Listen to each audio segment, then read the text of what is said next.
2025년 12월 28일 평양 공개 재판장에서 한 청년이 총살당했습니다. 제목은 남조선 영상물 유포. 그런데 단상 아래서 이 장면을 지켜보던 또 다른 청년의 얼굴이 새하얗게 질렸습니다.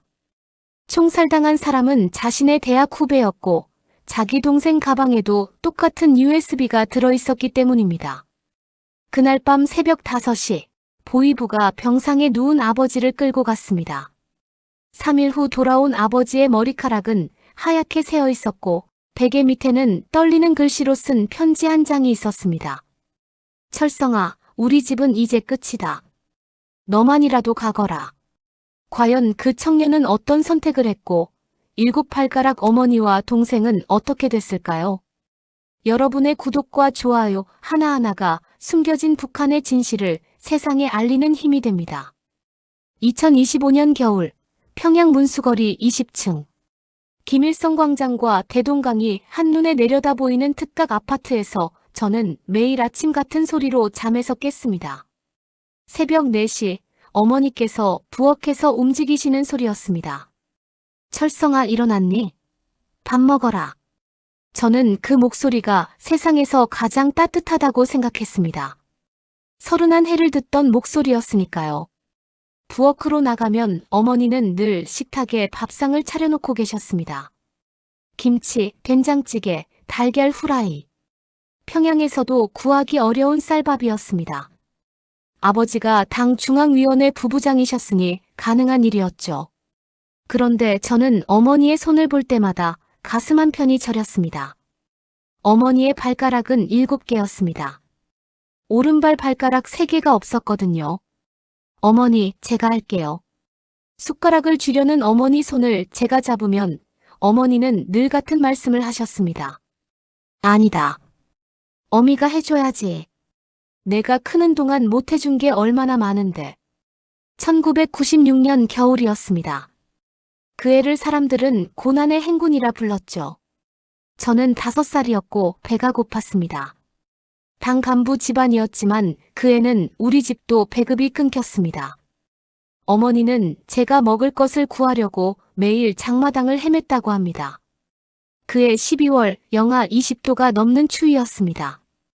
어머니는 옥수수 한 자루를 구해 돌아오시다가 눈길에 넘어지셨습니다. 그대로 1시간을 그 자리에 계셨대요. 지나가는 사람이 없었으니까요. 집에 돌아오셨을 때 어머니 발은 새까맣게 얼어 있었습니다. 병원에서 돌아온 어머니는 발가락 3개가 없었습니다. 하지만 어머니는 그날도 웃으시며 제게 옥수수죽을 끓여주셨습니다. 철성아, 우리 아들 밥 먹어야지. 그날 이후 30년. 어머니는 단 한 번도 발가락 이야기를 하지 않으셨습니다. 제가 물으면 이렇게 말씀하셨죠. 철성아, 내가 살았으니까 어미는 후회 안 한다.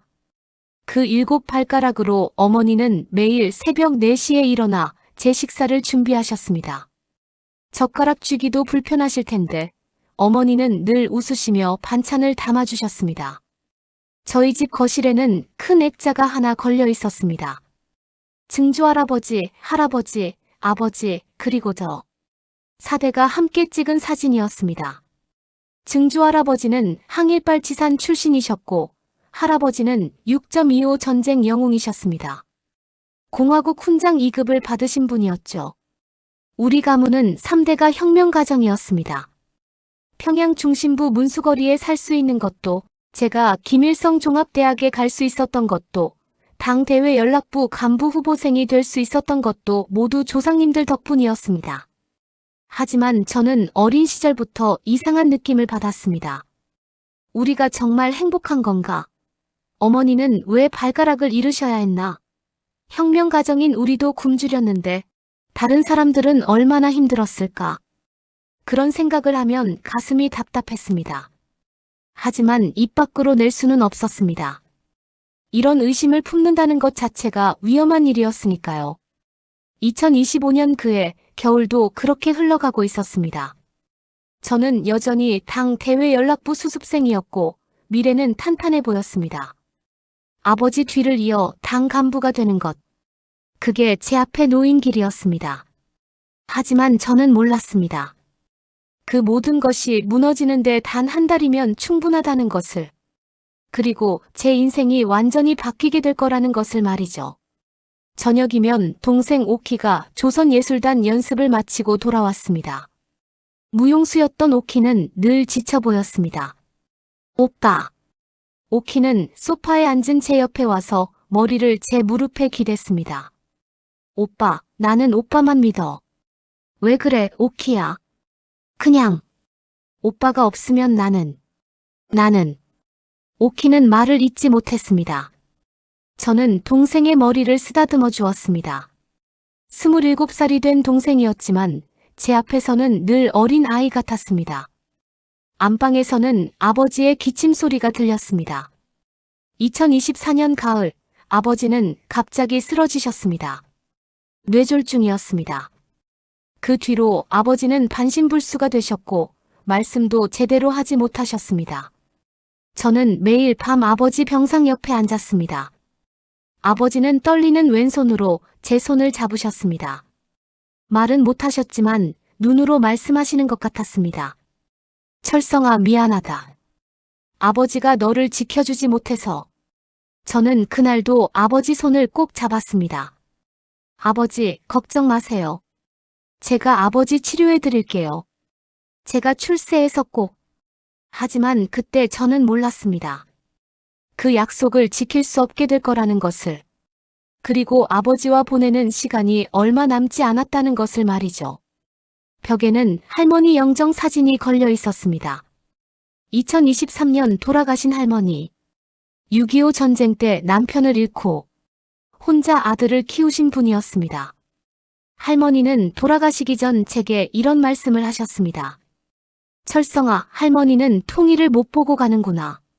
할머니, 무슨 말씀이세요? 우리 아버지가 남쪽에 계셔. 할머니 친오빠. 6.25 때 헤어졌지. 할머니는 평생 그 오빠를 그리워하셨습니다. 남쪽 어딘가에 계실 증조할아버지의 형제. 할머니는 그분을 만나지 못하고 돌아가셨습니다. 그날 밤 저는 창문으로 평양 야경을 내려다보았습니다. 김일성 광장의 불빛, 대동강의 물결, 주체사상탑의 빛. 아름다운 풍경이었습니다. 하지만 제 가슴 한편에는 늘 의문이 있었습니다. 이게 정말 다일까? 우리가 최고라고 배웠는데 정말 그럴까?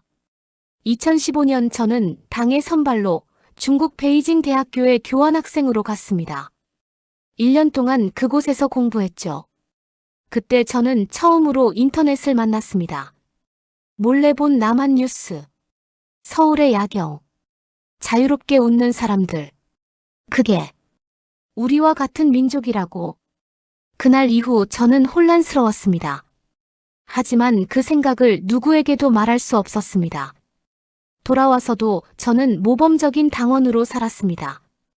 의심을 품되 입 밖으로 내지 않았죠. 하지만 2025년 겨울 그 모든 것이 무너지기 시작했습니다. 저는 아직 몰랐습니다. 단 한 달 뒤 제가 이 집을 떠나게 될 거라는 것을. 20층 창문으로 마지막으로 평양을 내려다보게 될 거라는 것을. 그리고 어머니의 7 발가락을 다시는 볼 수 없을지도 모른다는 것을 말이죠. 그날 밤 어머니는 제 방문을 살짝 여시고 들어오셨습니다. 철성아, 자니? 아니요, 어머니. 어머니는 제 이불을 덮어주시며 말씀하셨습니다. 우리 아들 건강하기만 해라. 어미는 그것만으로 충분하다. 저는 그때 몰랐습니다. 그 말씀이 예언이 될 줄은 말이죠. 어머니 사랑해요. 어미도 사랑한다, 우리 아들. 어머니는 7 발가락으로 제 머리를 쓰다듬어 주셨습니다. 그 손길이 세상에서 가장 따뜻했습니다. 그것이 평범했던 우리 집의 마지막 겨울이었습니다. 그날은 2025년 12월 28일이었습니다. 당 대외 연락부 수습생들은 의무적으로 공개 재판을 참관해야 했습니다. 인민의 적이 어떻게 처벌받는지 똑똑히 보라는 당의 교육 방침이었죠. 저는 20번도 넘게 그런 재판을 봤습니다. 처음에는 무서웠지만 나중에는 무뎌졌습니다. 그게 우리의 일상이었으니까요. 하지만 그날은 달랐습니다. 평양 시내 공개 재판장. 영하 15도의 추운 날씨였지만 수백 명의 군중이 모여 있었습니다. 단상 위에는 한 청년이 무릎을 꿇고 있었습니다. 28쯤 되어 보였습니다.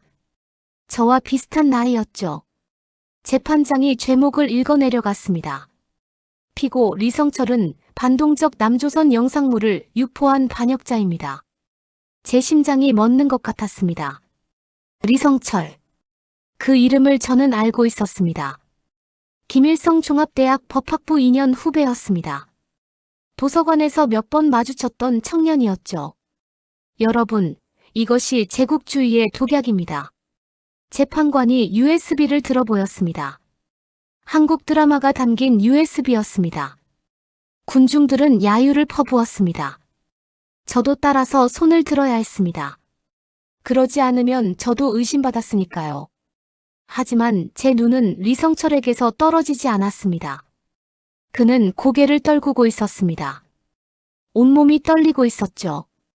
그때 군중 속에서 비명이 터져 나왔습니다. 아들아! 아들아! 한 중년 여성이 단상으로 달려가려 했습니다. 보위부원들이 그녀를 붙잡았습니다. 리성철의 어머니였습니다.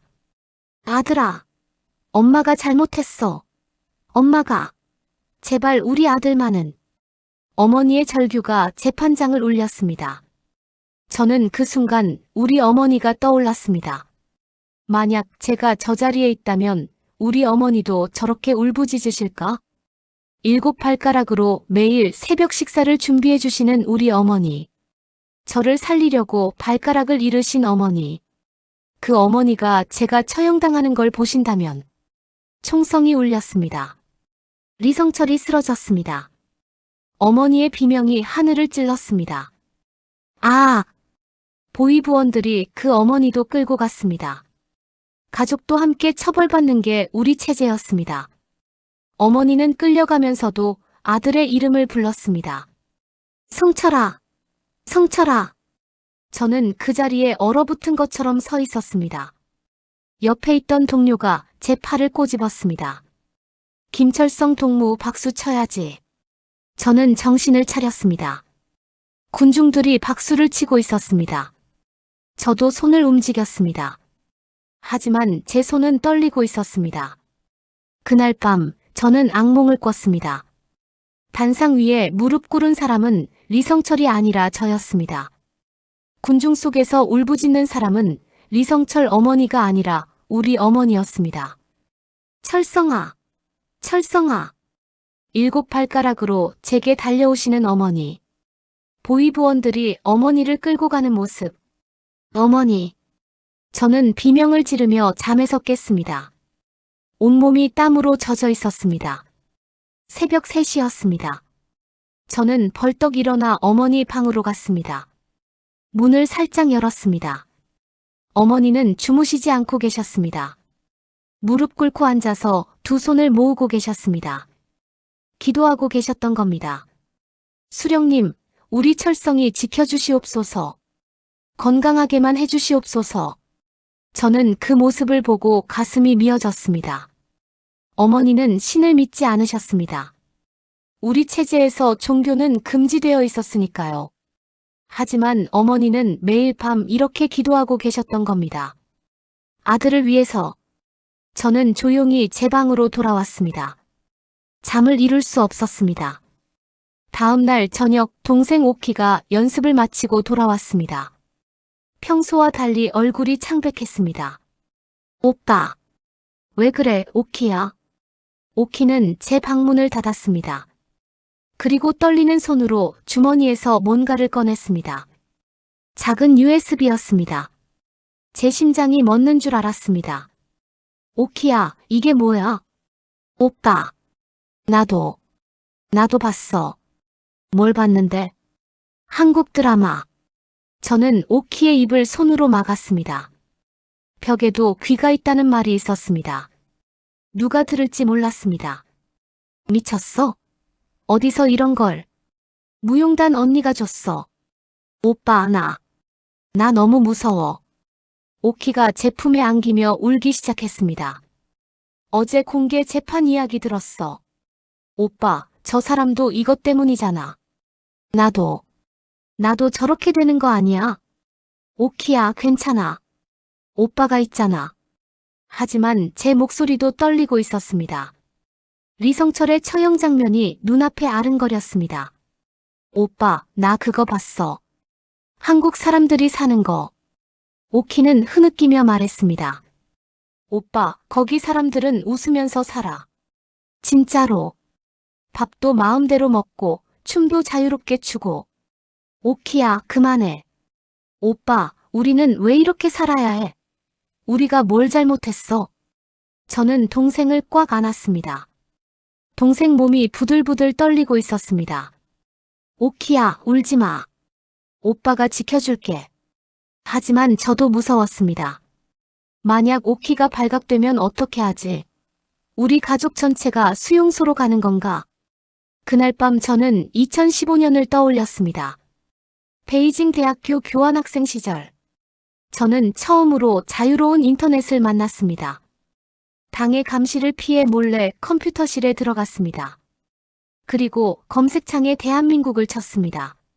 서울의 야경이 화면에 떴습니다. 강남의 불빛, 한강의 달이 밤새도록 켜진 빌딩들. 사람들은 밤 11시에도 거리를 활보하고 있었습니다. 자유롭게 웃으면서. 저는 그 화면을 한참 동안 바라봤습니다. 이게 우리와 같은 민족이라고, 같은 말을 쓰고 같은 피를 나눈 사람들이. 그때부터 의문이 시작됐습니다. 우리가 배운 게 정말 맞는 건가? 남조선은 지옥이라고 배웠는데 왜 저렇게 밝아 보이는 거지? 하지만 저는 아무에게도 말할 수 없었습니다. 평양으로 돌아온 뒤에도 저는 모범 당원으로 살았습니다.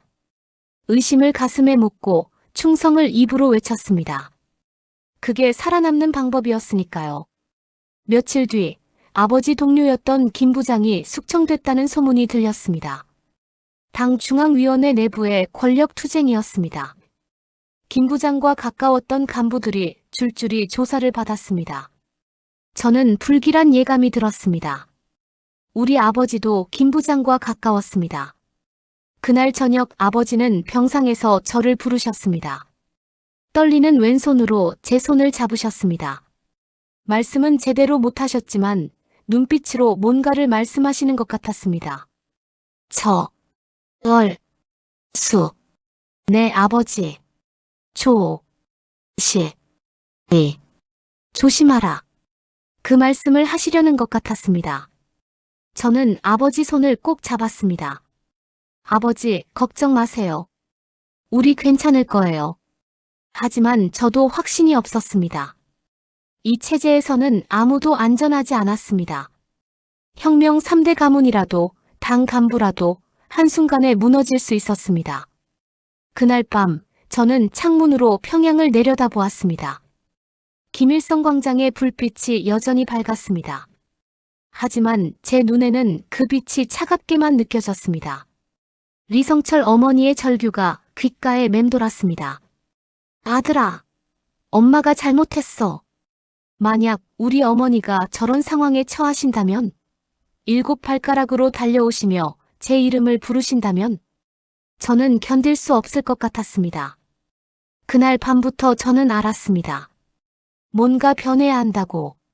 이대로는 안 된다고. 하지만 어떻게 해야 할지는 몰랐습니다. 저는 그저 30년간 이 체제에서 살아온 한 사람일 뿐이었습니다. 변화는 제가 상상했던 것보다 훨씬 빨리, 훨씬 가혹하게 찾아왔습니다. 2026년 1월 3일 새벽 5시. 현관문을 두드리는 소리에 온 집안이 깼습니다. 저는 벌떡 일어났습니다. 새벽에 찾아오는 손님은 좋은 소식을 가져오지 않았습니다. 문을 열자 보위부 제복을 입은 두 남자가 서 있었습니다. 김영철 동무 당 중앙위원회에서 부르셨습니다. 아버지였습니다. 병상에 누워 계신 아버지를 부른다는 겁니까? 저희 아버지는 몸이 불편하십니다. 무슨 일이신지 질문 말고 따라오시오. 어머니가 뛰어나오셨습니다. 7발가락으로 비틀거리시며 동무, 우리 영철이는 병자입니다. 제발. 부인은 조용히 하시오. 이건 당의 명령이오. 보위부원들은 아버지를 휠체어에 태워 끌고 갔습니다. 아버지는 뒤돌아보며 떨리는 손을 들어 우리에게 손을 흔드셨습니다. 마치 마지막 인사처럼. 여보. 어머니가 소리쳤지만 보위부 차량은 이미 떠나고 있었습니다. 저는 그날부터 3일 밤을 잠을 이루지 못했습니다. 어머니는 식음을 전폐하셨습니다. 오키는 울기만 했습니다. 오빠, 아버지 어떻게 되는 거야? 오빠. 괜찮아, 오키야. 아버지는 아무 잘못도 안 하셨어. 하지만 저도 알고 있었습니다. 이 나라에서 잘못이 중요한 게 아니라는 것을. 당이 잘못이라고 하면 잘못인 것을. 1월 6일 밤 아버지가 돌아오셨습니다. 휠체어에서 내려지는 아버지를 보고 저는 경악했습니다. 3일 만에 아버지는 완전히 다른 사람이 되어 있었습니다. 머리카락은 하얗게 새어 있었고 얼굴은 뼈만 앙상했습니다. 여보, 여보. 어머니가 아버지를 부축했습니다. 아버지는 눈물만 흘리고 계셨습니다. 저는 그날 밤 아버지 병상 옆에 앉았습니다. 아버지는 한참을 저를 바라보시다가 떨리는 왼손으로 뭔가를 가리켰습니다. 베개 밑이었습니다. 저는 베개를 들춰봤습니다. 거기에 종이 한 장이 접혀 있었습니다. 아버지의 떨리는 글씨였습니다. 저는 그 편지를 펼쳤습니다. 철성아. 아버지가 너를 지켜주지 못해 미안하다. 증조 할아버지는 일본과 싸우셨고 할아버지는 미국과 싸우셨다. 하지만 아버지는 당과 싸울 수 없구나. 3일 동안 조사를 받았다. 김 부장과 내통했다는 혐의였다. 아버지는 아무 잘못도 하지 않았다. 하지만 그건 중요하지 않았다. 철성아, 우리 집은 이제 끝이다. 며칠 안에 숙청될 것이다. 1996년 고난의 행군 때 내 어미가 발가락을 잃었다. 너를 살리기 위해서였다. 어미는 지금도 7발가락으로 매일 내 밥을 차린다. 이번에도 너를 살려야 한다. 철성아, 너는 가거라. 오키와 어머니는 아버지가 지킨다. 너만이라도 살아야 한다. 할머니가 평생 그리워하신 남쪽. 거기에 너의 증조부 형제분이 계신다. 6.25 때 헤어진 할머니. 친오빠. 우리가 못다한 통일. 내가 이루거라. 아버지는 너를 사랑한다. 살아다오, 우리 아들. 아버지. 김성철. 편지를 읽는 내내 눈물이 멈추지 않았습니다. 저는 편지를 움켜쥐고 아버지를 바라봤습니다. 아버지. 이게 무슨. 아버지는 떨리는 손으로 제 손을 잡으셨습니다.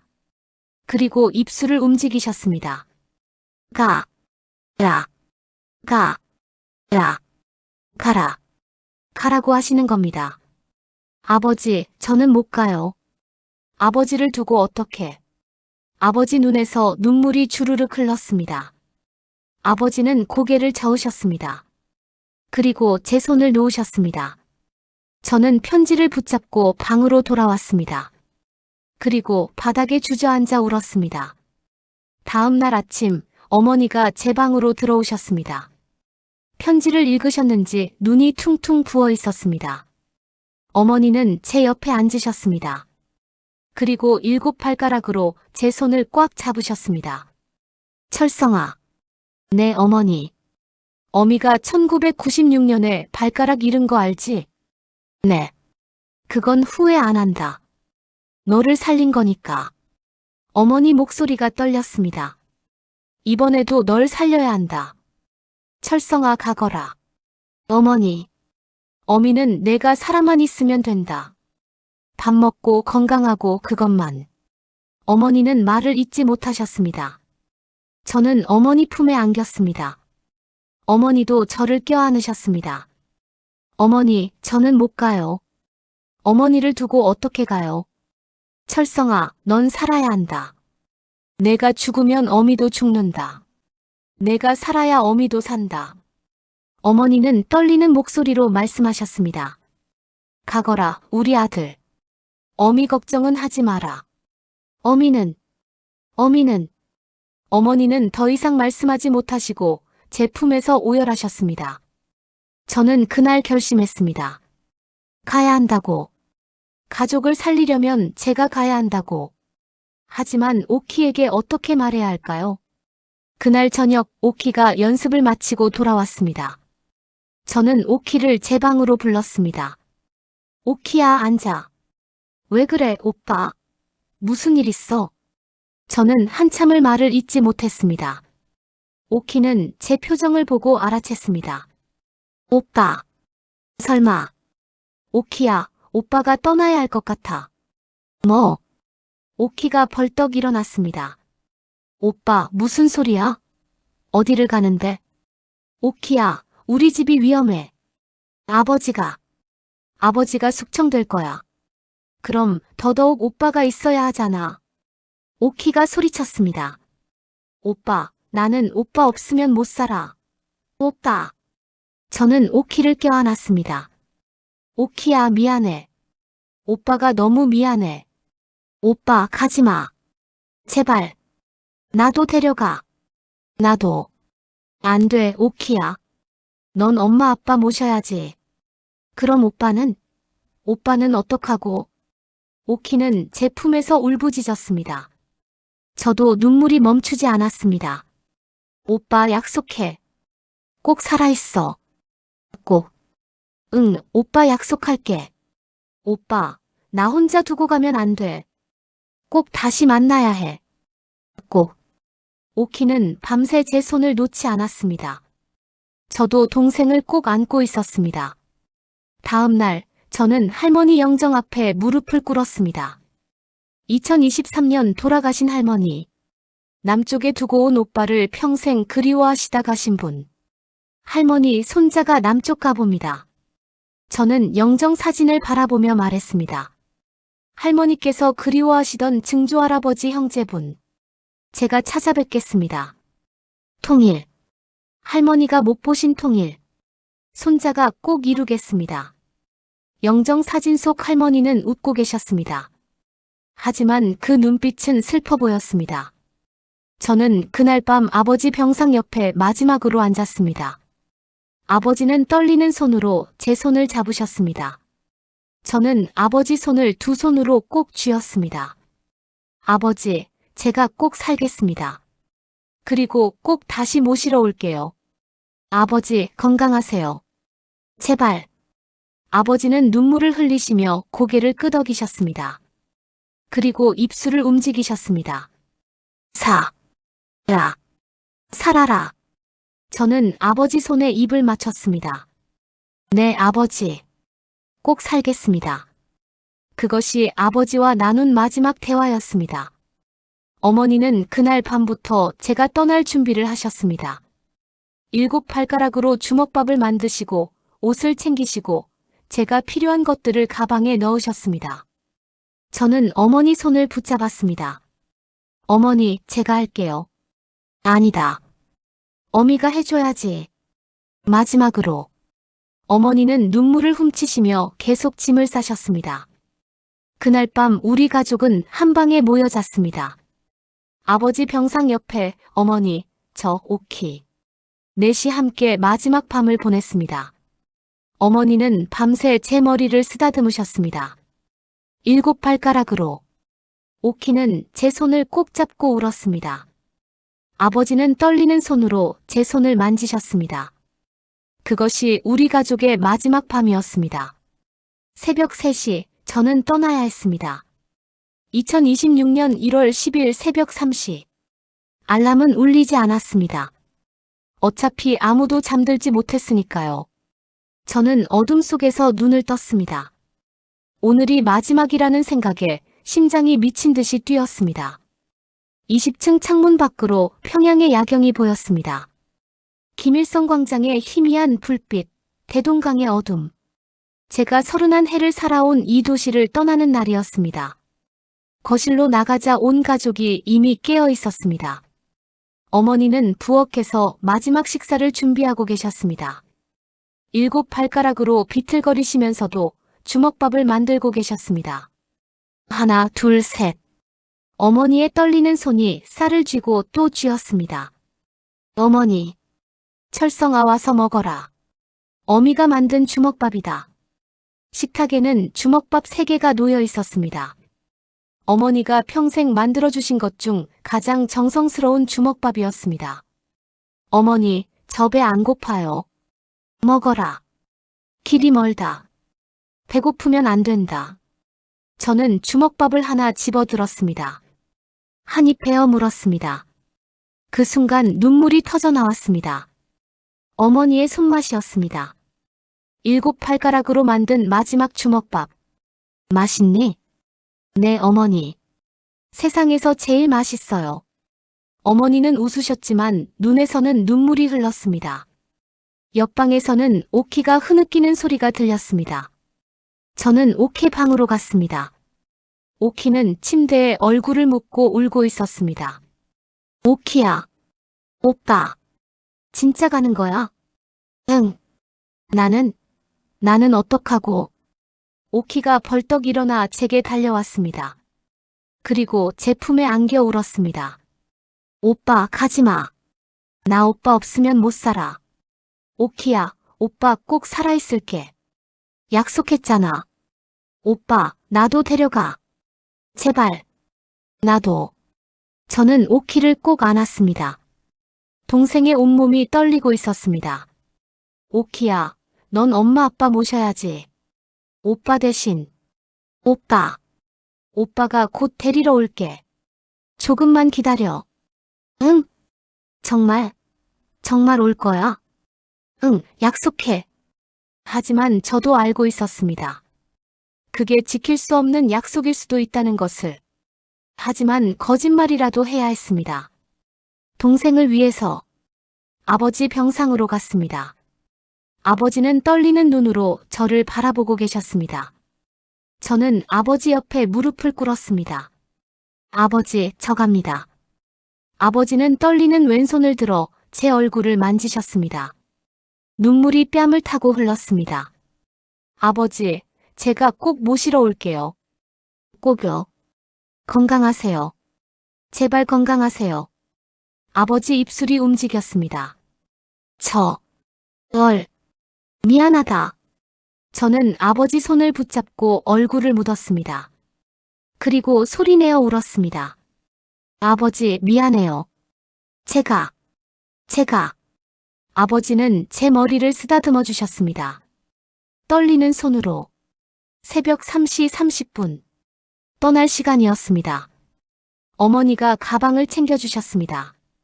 그 안에는 주먹밥 2개와 옷까지, 그리고 얼마 안 되는 돈이 들어 있었습니다. 철성아, 이거. 어머니가 제 손에 뭔가를 쥐어주셨습니다. 반지였습니다. 어머니의 결혼 반지였습니다. 어머니, 이게. 팔아라. 배고프면 팔아서 밥 먹어라. 어머니, 이건 아버지가 주신 거잖아요. 제가 어떻게. 너는 살아야 한다. 반지보다 내가 중요하다. 어머니는 제 손을 꽉 쥐셨습니다. 7 발가락만큼이나 소중한 그 반지를 제게 주시는 겁니다. 어머니. 철성아, 어미 말 들어라. 어미가 1996년에 발가락 잃은 건 후회 안 한다. 너를 살린 거니까. 이번에도 너를 살리는 거다. 반지 하나쯤이야. 어머니는 웃으려 하셨지만 얼굴이 일그러졌습니다. 어미는 내가 살아만 있으면 된다. 밥 먹고 건강하고 웃고. 그것만. 어머니는 더 이상 말을 잇지 못하시고 저를 끌어안으셨습니다. 저도 어머니를 꼭 안았습니다. 어머니 사랑해요. 어미도 사랑한다, 우리 아들. 현관문을 열었습니다. 복도는 어둡고 조용했습니다. 새벽이라 아무도 없었습니다. 오키가 달려와 저를 붙잡았습니다. 오빠 가지 마. 나도 데려가. 오키야, 놓아야지. 오빠 가야 해. 싫어. 절대 안 놓아. 어머니가 오키를 붙잡았습니다. 오키야, 오빠 보내줘야지. 엄마도 어떻게 오빠를. 어머니도 오키도 함께 울었습니다. 저도 눈물이 멈추지 않았습니다. 저는 마지막으로 가족들을 바라봤습니다. 병상에서 떨리는 손을 드는 아버지. 제 손을 놓지 않으려는 오키. 7발가락으로 서서 우시는 어머니. 그리고 벽에 걸린 할머니 영정. 잘 계세요. 제가 꼭. 저는 더 이상 말을 잇지 못하고 돌아섰습니다. 계단으로 향했습니다. 엘리베이터는 소리가 너무 컸습니다. 20층에서 19층으로. 한 계단 한 계단 내려갈 때마다 뒤에서 들려오는 소리. 철성아. 어머니의 목소리였습니다. 오빠. 오키의 울음소리였습니다. 저는 뒤돌아봤습니다. 20층 복도 끝에 세 사람이 서 있었습니다. 어머니는 7발가락으로 손을 흔드셨습니다. 오키는 바닥에 주저앉아 울고 있었습니다. 그 뒤로 휠체어를 탄 아버지가 떨리는 손을 드셨습니다. 저는 그 모습을 눈에 담았습니다. 평생 잊지 못할 모습을. 어머니. 오키야. 아버지. 살아계세요. 제발. 저는 소리쳤습니다. 그리고 계단을 뛰어내려갔습니다. 눈물이 멈추지 않았습니다. 1층 로비에 도착했을 때 저는 한참을 서 있었습니다. 이 문을 나가면 돌이킬 수 없습니다. 정말 이게 맞는 걸까? 하지만 저는 문을 열었습니다. 아버지의 편지가 떠올랐습니다. 살아라, 우리 아들. 새벽 4시. 평양거리는 텅 비어 있었습니다. 저는 걸었습니다. 뒤돌아보지 않고 걸었습니다. 뒤돌아보면 다시 돌아갈 것 같았으니까요. 순안공항으로 가는 길. 당 대외 연락부 중국 출장 명목으로 받은 통행증이 주머니에 있었습니다. 아버지의 마지막 인맥으로 만든 통행증이었습니다. 공항 검문소를 통과했습니다. 심장이 터질 것 같았습니다.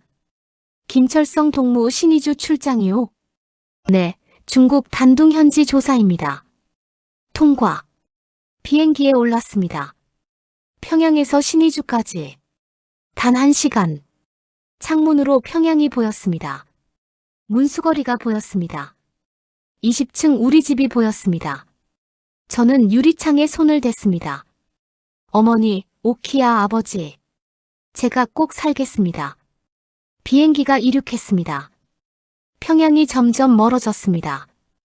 그것이 제가 마지막으로 본 평양이었습니다. 신의주에 도착했습니다. 압록강 철교가 보였습니다. 저 다리만 건너면 중국이었습니다. 하지만 저는 몰랐습니다. 그 다리 위에서 제 인생이 또 한 번 바뀔 거라는 것을. 그리고 단 1초가 제 목숨을 살릴 거라는 것을 말이죠. 주머니 속 어머니 주먹밥을 만졌습니다. 7발가락으로 만든 주먹밥. 어머니, 저 갑니다. 저는 압록강 철교를 향해 걸었습니다. 2026년 1월 11일 오전 11시. 신의주 압록강 철교 앞에 섰을 때 저는 생각했습니다. 정말 이 다리를 건너도 되는 걸까? 다리 건너편은 중국 단둥이었습니다. 거리는 단 500m. 걸어서 10분이면 갈 수 있는 거리였습니다. 하지만 그 10분이 제 인생을 완전히 바꿀 거였습니다. 검문소 앞에 섰습니다. 북한 보위부원이 저를 보았습니다. 통행증. 저는 떨리는 손으로 통행증을 내밀었습니다. 당 대외 연락부 공식 출장 증명서였습니다. 보위부원이 서류를 살폈습니다. 한참을 들여다보더니 고개를 끄덕였습니다. 김철성 동무, 중국 출장이요? 네, 단둥 현지 조사입니다. 언제 돌아오오? 3일 후입니다. 거짓말이었습니다. 저는 돌아올 생각이 없었습니다. 통과. 검문소를 지났습니다. 이제 다리만 건너면 됩니다. 저는 걷기 시작했습니다. 한 발, 두 발. 압록강 철교 위를 걷는 매 순간이 영원처럼 느껴졌습니다. 다리 중간쯤 왔을 때 저는 가방 속 어머니 주먹밥을 만졌습니다. 아침에 하나 먹고 2개가 남아 있었습니다. 배가 고팠습니다. 저는 가방을 열고 주먹밥을 꺼냈습니다. 그때 그 안에서 쪽지 하나가 떨어졌습니다. 저는 쪽지를 집어들었습니다. 어머니의 글씨였습니다. 우리 철성아, 어미가 이 주먹밥을 7발가락으로 만들었다. 1996년 그해 겨울, 어미는 발가락 3개를 잃었다. 너를 살리기 위해서였다. 그때 어미는 후회하지 않았다. 내가 살았으니까. 이번에도 어미는 후회하지 않는다. 내가 살 거니까. 철성아, 주먹밥 안에 어미 반지 넣어뒀다. 결혼할 때 내 아버지가 준 반지다. 팔아서 밥 먹어라. 어미는 내가 밥 먹고 살아만 있으면 그것만으로 행복하다. 사랑한다, 우리 아들. 어머니. 박금양. 저는 주먹밥을 열었습니다. 안에 반지가 들어있었습니다. 어머니가 40년 동안 끼고 계시던 결혼 반지였습니다. 어머니. 저는 그 자리에 주저앉고 싶었습니다. 어머니는 발가락도 잃으시고 반지까지 주시고 제가 뭐라고 이렇게까지. 그때였습니다. 김철성. 뒤에서 누군가 제 이름을 불렀습니다. 돌아보니 북한 보위부원 2명이 달려오고 있었습니다. 김철성. 서라. 귀순 명령이다. 제 심장이 멎는 것 같았습니다. 들켰습니다. 어떻게 알았을까? 누가 신고한 걸까? 김철성. 당장 돌아와. 저는 앞을 봤습니다. 중국 땅까지 단 10m. 뛰면 갈 수 있을까? 뒤를 봤습니다. 보위부원들이 뛰어오고 있습니다. 거리가 약 30m. 저는 결심했습니다. 뛰었습니다. 전력으로 뛰었습니다. 김철성. 서라. 뒤에서 소리가 들렸지만 멈출 수 없었습니다. 5m, 4m, 3m. 중국 국경선이 눈앞에 있었습니다. 쏴라. 뒤에서 누군가 소리쳤습니다. 하지만 총소리는 들리지 않았습니다. 다리 위에서는 총을 쏠 수 없었습니다.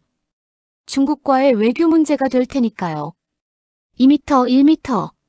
저는 뛰었습니다. 그리고 마침내 중국 땅에 발을 디뎠습니다. 단 1초 차이였습니다. 제가 중국 땅에 도착한 그 순간 보위부원들도 다리 끝에 도착했습니다. 하지만 그들은 중국 땅으로 넘어올 수 없었습니다. 김철성. 돌아와. 반역자. 보위부원이 소리쳤습니다. 내 가족은 어떻게 되는지 알아? 내 어머니, 내 동생, 내 아버지. 그 말에 저는 멈춰 섰습니다. 가족. 어머니, 오키 아버지. 돌아가야 할까? 하지만 돌아가면 저도 죽고 가족도 죽습니다. 저는 떨리는 손으로 주머니 속 어머니 편지를 만졌습니다. 내가 살아야 어미도 산다. 어머니의 말씀이 떠올랐습니다. 저는 뒤돌아보지 않고 걸었습니다. 김철성. 김철성. 보위부원들의 소리가 점점 멀어졌습니다. 저는 단둥 시내로 들어갔습니다. 중국 땅. 자유의 땅. 하지만 기쁘지 않았습니다. 죄책감만 밀려왔습니다. 거리를 걷다가 갑자기 다리에 힘이 풀렸습니다. 저는 길가에 주저앉았습니다. 어머니. 미안해요. 오키야. 아버지. 그때 누군가 제게 다가왔습니다. 괜찮소? 70대쯤 되어 보이는 할아버지였습니다. 조선족이었습니다. 괜찮습니다. 탈북자요? 저는 놀라서 고개를 들었습니다. 걱정 마시오. 나도 북에서 왔소. 6.25대. 할아버지는 저를 일으켜 세웠습니다. 빨리 가야 하오. 여기는 위험하오. 중국 공안이 북한 보위부랑 협력하니까. 하지만 택시 타시오. 할아버지는 저를 택시에 태웠습니다. 선양으로 가시오. 거기 조선족 교회가 있소. 할아버지 돈이. 됐소. 나도 6.25때. 고향 떠났소. 함경도. 지금도 북에 동생이 있는지 모르겠소. 할아버지 눈에 눈물이 맺혔습니다. 가시오, 젊은이. 살아야지. 당신 가족을 위해서라도. 택시가 출발했습니다. 뒷유리로 보이는 할아버지. 손을 흔들고 계셨습니다. 저는 고개를 숙였습니다. 낯선 사람의 친절이 가슴을 찔렀습니다. 택시는 3시간을 달렸습니다. 선양에 도착했을 때는 해가 지고 있었습니다. 조선족 교회 목사님이 저를 맞아주셨습니다. 고생했소. 여기서 쉬시오. 작은 방 하나를 주셨습니다. 6평도 안 되는 지하방이었습니다. 평양 150평 특각에서 6평 지하방으로. 하지만 그게 중요하지 않았습니다. 밤이 되었습니다. 저는 어머니 주먹밥을 꺼냈습니다. 마지막 남은 하나. 7 발가락으로 만든 주먹밥. 한 입 베어 물었습니다. 그 순간 눈물이 터져 나왔습니다. 어머니 손맛이었습니다. 어머니 사랑이었습니다. 저는 주먹밥을 먹으며 울었습니다. 어머니, 이게 마지막이 아니에요. 꼭 다시 만나요. 오키야, 오빠 살았어. 약속 지켰어. 아버지, 제가 살았습니다. 제가 주먹밥을 다 먹었습니다. 어머니와의 마지막 연결고리가 사라졌습니다. 저는 베개에 얼굴을 묻고 온몸으로 울었습니다. 그날 밤, 저는 어머니 반지를 보았습니다. 40년 동안 어머니 손가락에 있던 반지. 어머니, 이 반지로 꼭 살겠습니다. 그리고 꼭 돌려드리겠습니다. 저는 반지를 입술에 갖다 댔습니다. 어머니 사랑해요. 창밖으로 북쪽 하늘이 보였습니다. 저 너머 평양. 문수거리 20층. 우리 집. 어머니, 오키야 아버지. 제발 살아계세요. 그것이 제가 중국에서 보낸 첫 밤이었습니다. 2026년 1월 14일 새벽 2시. 중국 선양 지하방에서 잠들어 있을 때 핸드폰이 울렸습니다. 북한 번호였습니다. 심장이 멎는 줄 알았습니다. 누구일까? 보이부? 아니면 문자였습니다. 오빠, 나 오키야. 엄마 몰래 문자해. 오키. 저는 벌떡 일어나 앉았습니다. 손이 떨려서 핸드폰을 제대로 잡을 수가 없었습니다. 오빠 없으니까 집이 텅 빈 것 같아. 엄마는 매일 오빠 방에 들어가서 우셔. 오빠 이불 냄새 맡으면서. 아빠는 오빠 사진 보고 눈물만 흘리셔. 오빠, 나 오빠 보고 싶어서 미치겠어. 저는 문자를 읽으며 눈물이 멈추지 않았습니다. 오키야. 오빠도. 답장을 하고 싶었습니다. 하지만 할 수 없었습니다. 제가 답장하면 오키가 위험해집니다. 보이부가 감시하고 있을 테니까요. 저는 핸드폰을 붙잡고 울었습니다. 오키야 미안해. 오빠가 너무 미안해. 다음 날부터 저는 일을 찾아야 했습니다. 돈이 필요했습니다. 어머니 반지를 팔았습니다. 40년 동안 어머니 손가락에 있던 그 반지를. 얼마 주실 수 있나요? 300위안. 우리 돈으로 6만 원. 그게 전부였습니다. 하지만 저는 그 돈으로 한 달은 버틸 수 있었습니다. 조선족 교회 목사님이 중국 식당 일을 소개해 주셨습니다. 불법 체류자니까 신분증 없이 일할 수 있는 곳이요. 설거지 일이요. 하루 12시간 설거지. 당 간부 아들에서 불법 노동자로. 하지만 불평할 수 없었습니다. 살아야 했으니까요. 밤 11시까지 일하고 지하방으로 돌아왔습니다. 손은 세제로 벗겨져 있었고 허리는 끊어질 것 같았습니다. 하지만 그런 건 중요하지 않았습니다. 2월 10일 새벽 3시 다시 문자가 왔습니다. 오빠, 엄마가 쓰러지셨어. 저는 핸드폰을 붙잡고 소리쳤습니다. 어머니. 오빠 이름 부르시면서 정신 잃으셨어. 병원에서 아들 보고 싶다고 계속 우셔. 아빠는 이제 완전히 말 못하셔. 숨만 쉬고 계셔. 오빠, 나 견딜 수 있을까? 그래도 오빠 살아있다니 다행이야. 오빠 건강해. 제발. 저는 지하방 바닥에 주저앉았습니다. 어머니가 쓰러지셨다고. 7 발가락으로 평생 저를 키우신 어머니가. 어머니. 제발. 제발 건강하세요. 하지만 답장을 보낼 수 없었습니다. 저는 밤새 울었습니다. 다음 날부터 더 열심히 일했습니다. 돈을 벌어야 했습니다. 나중에 가족을 데려올 수 있도록. 하지만 현실은 가혹했습니다. 중국 공안의 단속이 시작됐습니다. 북한 보위부와 협력해서 탈북자를 찾는다는 소문이 돌았습니다.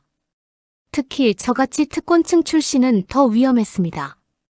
입막음을 위해 암살까지 한다는 이야기도 들렸습니다. 저는 선양을 떠나야 했습니다.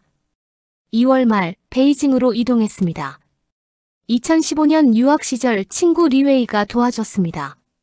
철성, 여기서 숨어 지내. 하지만 밖에 절대 나가지 마. 베이징 달동네 지하방. 더 작고 더 어둡고 더 습했습니다. 하지만 살아야 했습니다. 3월 15일 세 번째 문자가 왔습니다. 마지막 문자였습니다. 오빠, 이제 연락 못해. 우리 집 보위부가 24시간 감시해. 오빠 때문에 아빠 완전히 숙청됐어. 제 손이 떨렸습니다. 제 잘못입니다. 쟤 때문에 아버지가. 그래도 괜찮아. 오빠가 살았으니까. 엄마가 하신 말씀 전할게. 철성아, 어미는 내가 살아만 있으면 된다. 저는 소리내어 울었습니다. 어머니, 오빠 사랑해. 그거 하나만 기억해. 엄마 말대로 오빠가 살아있는 게 중요해. 오빠, 제발 건강해. 제발 밥 먹고 살아. 오빠, 나 기다릴게.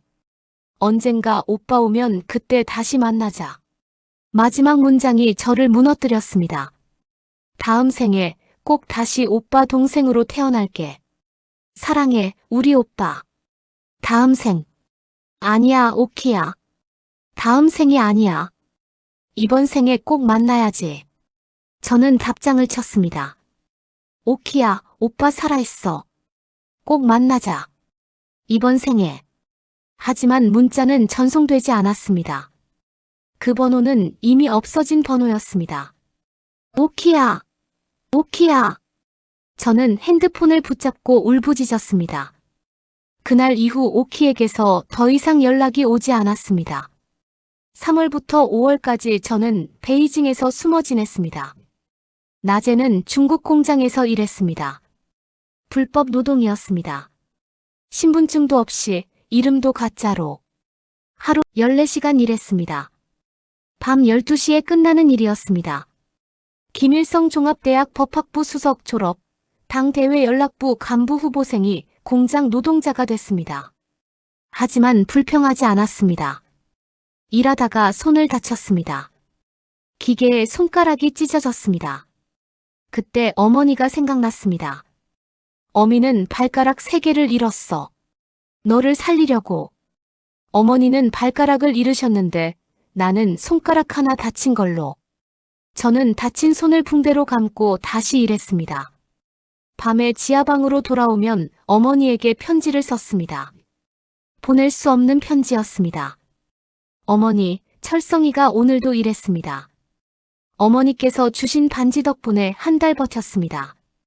어머니, 반지 팔아서 미안합니다. 하지만 어머니 말씀대로 살기 위해 팔았습니다. 어머니, 저 건강합니다. 밥 잘 먹습니다. 오키도 건강하겠죠? 아버지도 좀 나아지셨겠죠? 어머니, 보고 싶습니다. 편지를 쓰다가 눈물이 떨어졌습니다. 종이가 젖었습니다. 4월이 되었습니다. 탈북민 NGO 단체 나우에서 연락이 왔습니다. 리웨이가 연결해 준 것이었습니다. 김철성 씨, 한국 가고 싶으세요? 네. 남방 루트가 있습니다. 위험하지만 가능합니다. 할아버지께서 항일투쟁하셨다고요? 그 인연으로 도와드릴 수 있습니다. 할아버지. 증조할아버지와 할아버지의 희생이 저를 살린 겁니다. 하지만 돈이 필요합니다. 500만 원. 500만 원. 저한테는 천문학적 숫자였습니다. 일단 출발하세요. 나중에 한국 가서 갚으세요. 그들의 친절이 가슴을 찔렀습니다. 5월 1일 베이징을 떠나기 전날 밤. 저는 북쪽 하늘을 바라봤습니다. 어머니, 오키야 아버지. 제가 한국 갑니다. 할머니께서 그리워하시던 남쪽. 증조할아버지 형제분이 계신 곳. 거기서 기다리겠습니다. 꼭 만나요.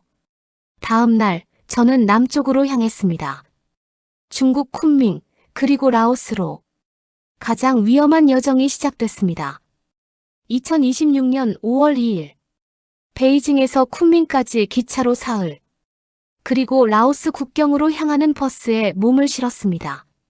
함께 간 사람들은 저를 포함해 5명. 모두 탈북자였습니다.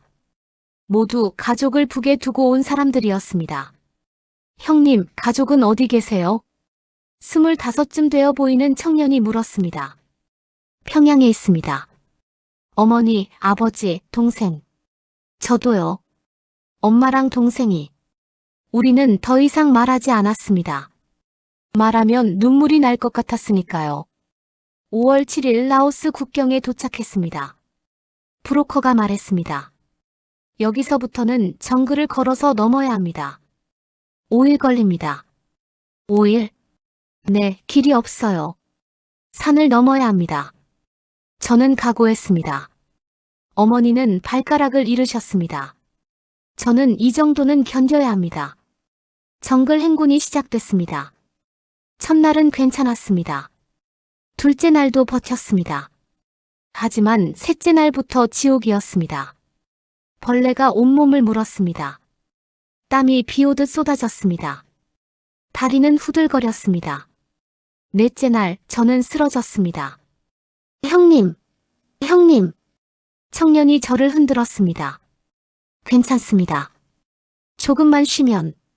하지만 일어날 수가 없었습니다.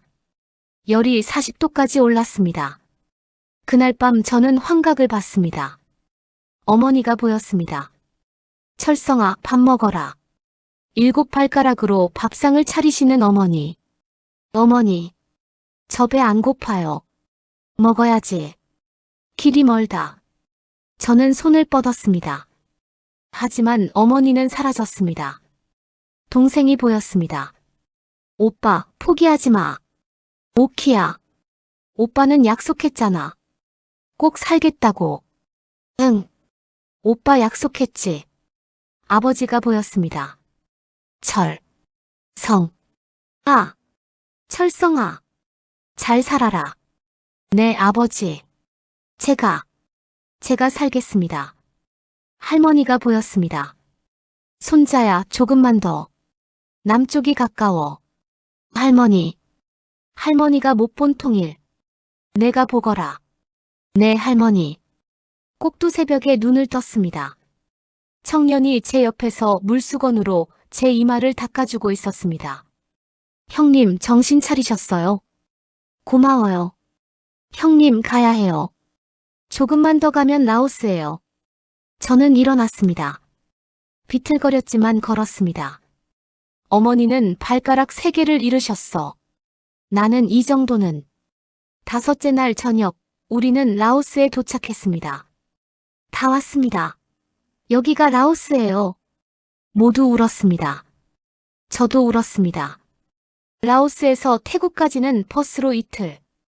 5월 14일, 태국 방콕에 도착했습니다. 한국 대사관이 저기 있습니다. 브로커가 가리킨 곳에 건물이 보였습니다. 그리고 그 앞 깃대에 펄럭이는 깃발. 태극기였습니다. 저는 그 자리에 멈춰 섰습니다. 태극기. 할머니께서 평생 그리워하시던 남쪽의 깃발. 증조할아버지께서 독립을 위해 싸우시던 그 나라의 깃발. 제 눈에서 눈물이 흘렀습니다. 저는 대사관으로 걸어갔습니다. 비틀거리며 천천히. 제 옷은 너덜너덜했습니다. 정글을 5일 동안 걸어서 찢어지고 더러웠습니다. 신발은 뚫어져 있었습니다. 얼굴은 벌레에 물려 부어 있었습니다. 하지만 상관없었습니다. 저는 태극기 앞에 섰습니다. 그리고 무릎을 꿇었습니다. 할머니.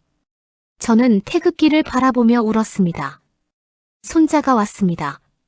할머니께서 평생 그리워하시던 남쪽. 증조 할아버지께서 목숨 걸고 지키시려던 나라. 손자가 왔습니다. 저는 태극기 앞에 이마를 땅에 댔습니다. 어머니, 오키야 아버지. 제가 여기 왔어요. 할머니께서 그리워하시던 곳에. 저는 한참을 태극기 앞에 엎드려 울었습니다. 선생님 괜찮으세요? 누군가 제 어깨를 두드렸습니다. 고개를 들어보니 한국 대사관 직원이었습니다. 저는 탈북자세요? 네. 안으로 들어오세요. 직원이 저를 부축했습니다. 대사관 안으로 들어갔습니다. 에어컨 바람이 시원했습니다. 의자에 앉았습니다. 영사님이 오셨습니다. 고생하셨습니다. 그 한마디에 저는 무너졌습니다. 아저씨. 말이 나오지 않았습니다. 영사님 앞에서 저는 그냥 울었습니다. 괜찮습니다. 이제 안전합니다. 영사님이 제 어깨를 토닥였습니다. 영사님 눈에도 눈물이 맺혀 있었습니다. 가족은 어디 계세요? 평양에. 어머니, 아버지, 동생이 꼭 다시 만나실 겁니다. 영사님이 말씀하셨습니다. 하지만 저도, 영사님도 그게 언제일지 몰랐습니다. 대사관 숙소에서 하룻밤을 보냈습니다. 저는 북쪽 하늘을 바라봤습니다. 저 너머 중국, 그 너머 북한, 그 너머 평양. 어머니, 제가 남쪽에 왔습니다. 저는 두 손을 모았습니다. 어머니께서 7발가락으로 만들어주신 주먹밥. 그 주먹밥 덕분에 여기까지 왔습니다. 어머니, 고맙습니다. 오키야, 오빠 약속 지켰어. 살아있어. 아버지, 제가 할머니 증조 할아버지 만나러 갑니다. 다음 날, 저는 보낼 수 없는 편지를 썼습니다. 어머니께 아들 철성이가 대한민국에 왔습니다. 어머니께서 7발가락으로 만들어주신 주먹밥, 그 주먹밥이 저를 여기까지 인도했습니다.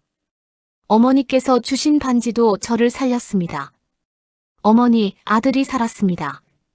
어머니께서 발가락 잃으신 게 헛되지 않았습니다. 오키야, 오빠가 약속 지켰어. 오빠 살아있어. 너도 꼭 살아있어. 아버지, 아들이 할머니께서 그리워하시던 남쪽에 왔습니다. 증조 할아버지 형제분을 찾아뵙겠습니다. 통일 꼭 이루겠습니다. 곧 만나요. 꼭 만나요. 마이너스 아들 철성. 편지를 쓰다 말고 눈물이 떨어졌습니다. 종이가 젖었습니다. 5월 20일, 저는 인천으로 가는 비행기에 올랐습니다. 창밖으로 태국이 멀어졌습니다. 그리고 한국이 가까워졌습니다. 저는 창밖을 바라보며 생각했습니다. 어머니, 오키야, 아버지, 저 갑니다. 자유 대한민국으로. 비행기가 인천공항에 착륙했습니다. 2026년 5월 20일. 저는 대한민국 땅을 밟았습니다. 2026년 5월 20일 오후 3시. 인천공항에 발을 디뎠을 때 저는 그 자리에 주저앉고 싶었습니다. 대한민국, 자유의 나라. 할머니께서 평생 그리워하시던 남쪽. 저는 공항 바닥에 무릎을 꿇었습니다. 할머니 손자가 왔습니다. 증조 할아버지, 증손자가 왔습니다. 사람들이 저를 쳐다봤지만 상관없었습니다. 저는 한참을 일어나지 못했습니다. 선생님 괜찮으세요? 공항 직원이 저를 부축했습니다. 네, 괜찮습니다. 그냥 너무 말을 잇지 못하고 울었습니다. 하나원으로 향했습니다. 탈북자들이 교육받는 곳이었습니다. 첫날 밤, 다른 탈북민들과 모여 앉았습니다. 가족 이야기 좀 해볼까요? 상담 선생님이 물었습니다. 저는 입을 열었습니다. 우리 어머니는요? 목이 메었습니다. 발가락이 7개예요.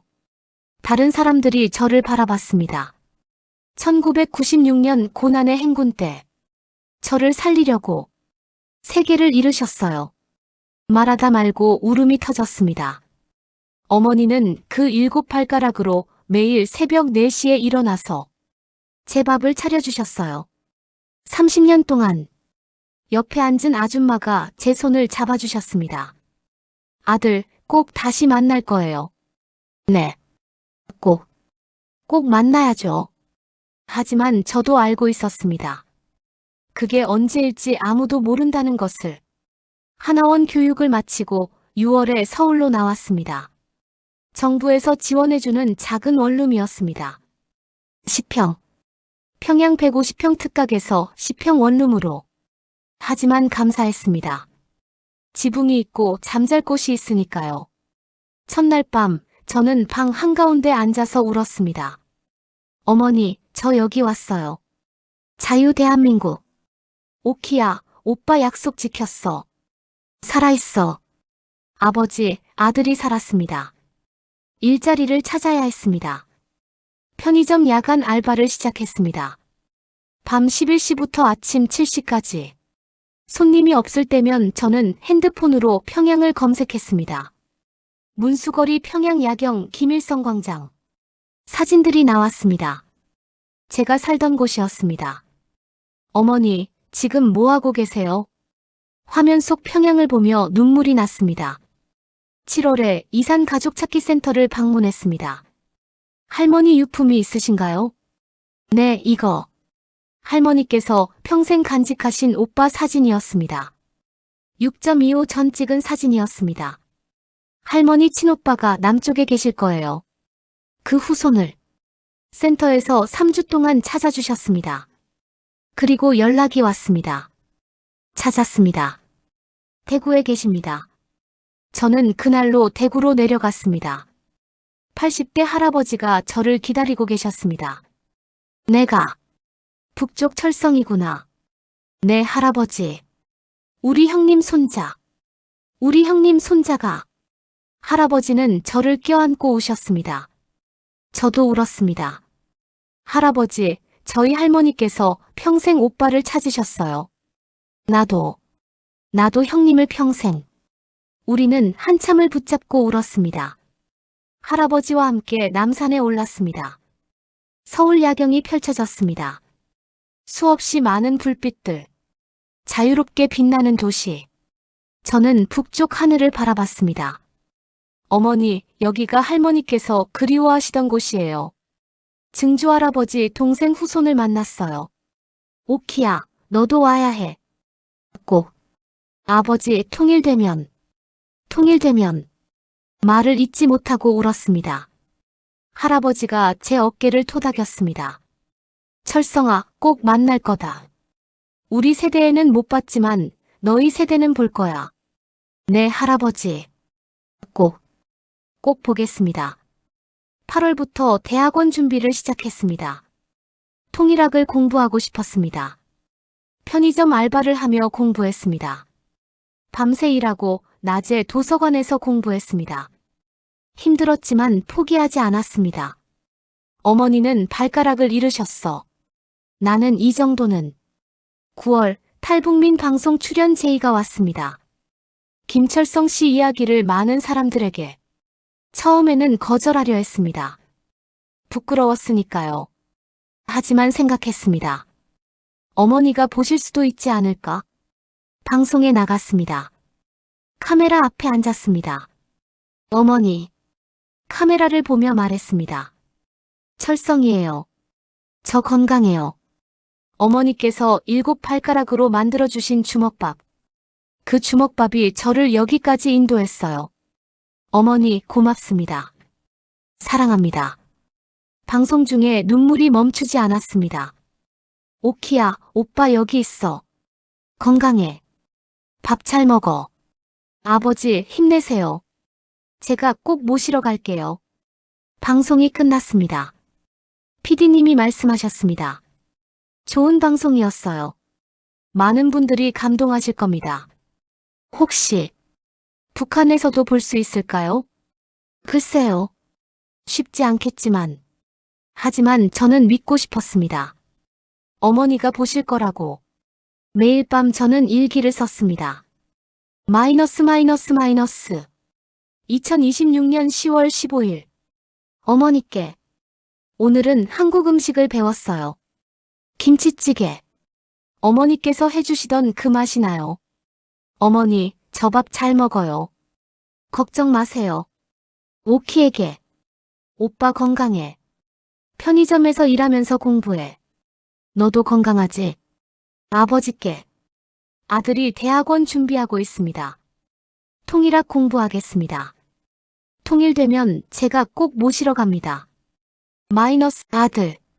오빠. 손자. 철성. 지금은 2026년 말입니다. 저는 매일 밤 같은 꿈을 꿉니다. 평양 문수거리 20층 우리 집 앞에서 어머니를 만나는 꿈. 어머니의 7발가락을 제 10손가락으로 꼭 잡는 꿈. 어머니, 철성이 왔어요. 오키가 달려와 안기는 꿈. 오빠, 오빠. 병상에서 아버지께서 제 이름을 부르시는 꿈. 철성아. 할머니 산소 앞에서 말씀드리는 꿈. 할머니 통일됐어요. 그 꿈이 꿈이 아니길. 현실이 되기를. 여러분, 저는 매일 밤 북쪽 하늘을 봅니다. 저 너머 평양. 문수거리 20층. 거기에 제 가족이 있습니다. 7발가락으로 주먹밥 만들어주신 우리 어머니. 오빠를 세상보다 사랑하는 내 동생. 말은 못하셔도 눈물로 사랑하시는 우리 아버지. 그들이 살아계신 한 저는 포기하지 않습니다. 통일이 되는 그날까지. 평양 문수거리 20층. 그 집 앞에서 어머니의 7발가락을 꼭 잡는 그날까지. 어머니 사랑합니다. 오키야, 오빠 기다려. 아버지 힘내세요. 우리 꼭 다시 만납니다. 이번 생에. 저는 오늘도 북쪽 하늘을 향해 두 손을 모읍니다. 어머니, 오키야 아버지. 저 여기서 기다리고 있겠습니다. 통일되는 그날까지. 꼭 만나요. 그것이 제 이야기입니다. 김철성, 북한 평양에서 대한민국으로. 7발가락 어머니의 아들. 통일을 꿈꾸는 탈북민. 여러분, 어머니의 7발가락. 헛되지 않았습니다. 저 여기 살아있습니다. 그리고 꼭 다시 만날 겁니다. 이번 생에.